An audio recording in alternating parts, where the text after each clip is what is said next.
The Mariners lost the game 3-2 today, but there's more important issues to talk about in the aftermath of the game than the actual game. I'm going to spend a couple of minutes talking about the game. It was a 10-inning game. George Kirby had a pretty good game. Went 5 innings.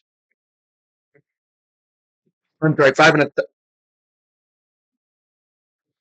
2/3 innings. Did not get a winner or loss. Got a no decision. Both starters had pretty good. Um, they both left the game tied at 2. George Kirby gave up his first run on a wild pitch to somebody where Rafael Devers got to third and Masada Yoshida scored. Demo singled to bring in Cal Raleigh with Jorge Polanco to second. Then Josh Rojas hit a solo shot. And Danny Jansen, the new catcher for the Red Sox, made an amazing play at some point, but he also had a ground ball single that scored Dominic Smith, and then in the bottom of the 10th, Devers pulled on a fly ball to the right fielder, Mitch Haniger, scoring Tyler O'Neill. And all of that happened. Overall, the Mariners had some chances. They had the bases loaded several times. Now, runners left in scoring position, 2 out. Garver, 5. Justin Turner, 2. Hal, 1. Cal grounded into a double play. We were 1 for 14 with runners in scoring position, left 13 on base. Mitch Garver left 8 on base on his own. Mariners struck out 10 times again, all of that, blah, blah, blah. And then they struck out 7. They had 3 runs. They gave up 3 runs on 10 hits while scoring 2 runs on 7 hits. We walked 5 times. They walked 3 times. Now, Ryan DeVish just recently tweeted out that Mitch Garver understands that he's struggling and it's really hard. I'm actually going to go ahead and pull up the tweet again so that I can read it. Fighting back emotions and trying to get out of his struggles. It's probably the hardest I've ever had to grind.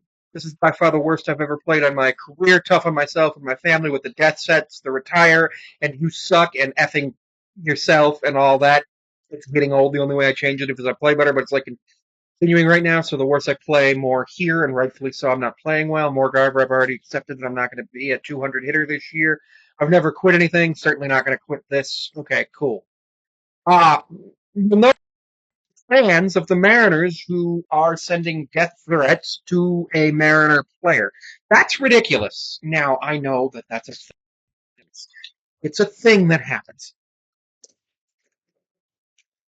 I've known about that for years. After the 2001 Daytona 500, people sent death threats in the postal mail to Sterling Marlin. So, even worse in terms of being able to be caught from him.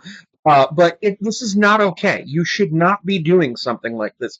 Yes, Mitch Garver is not doing great with baseball.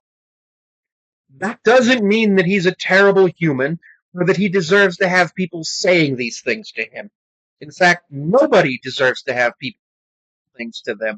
It's very important to understand that this is a sport. Sport has things where things can go right, things can go wrong. It's just ridiculous that Mariners fans actually went and did this. And you know that it's people who are doing it in the DMs and all of that. Now, yeah, baseball players are going to be used to the, soft chants usually coming from the opponents. You're threatening to murder them because it's not normal. That is not a normal behavior that people do.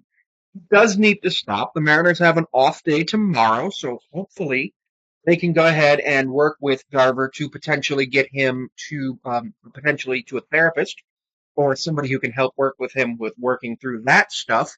An off day tomorrow, so that's going to be useful for this situation for him. I'm sure he's actually talked to this about with management before, and I know that the reporters brought up the question today about the struggles because he went 0 for 5 and stranded 8 men on base by himself, which is not good performance. Baseball is a game of failure. People are going to fail all the time in baseball.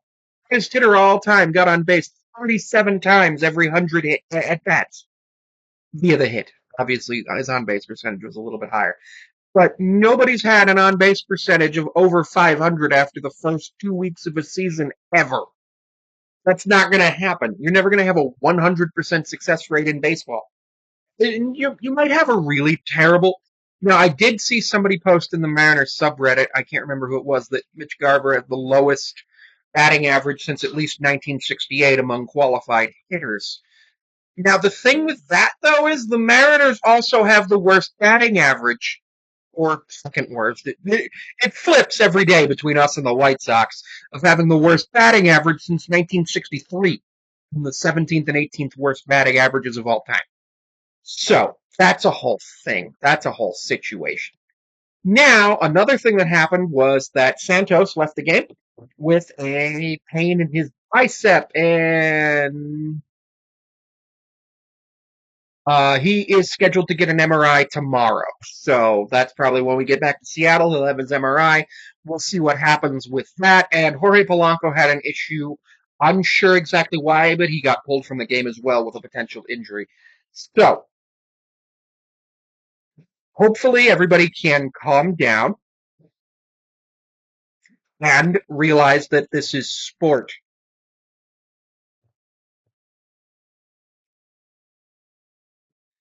And that there are reasons to be upset, like hypothetically, like, you're playing a team and they just hit your guy in the head on purpose. It's totally okay to be upset about.